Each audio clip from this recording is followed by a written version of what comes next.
In this video, I'm gonna be showing you the exact way to share your YouTube videos on Facebook. Go to your YouTube and find out the video, which video you want to share to your Facebook. Now just open the video and here tap on share icon, and here you have to select Facebook news feed. Just tap on news feed and we can see the video successfully added. And if you want, you can write something here. Watch video, tap on done, and just tap on post.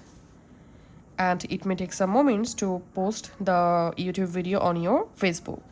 So now on, anyone will be able to easily view your YouTube video by tapping on this post. As you can see, they will be redirected to the YouTube video page. So that's how you can actually share YouTube video on our Facebook. Thanks for watching.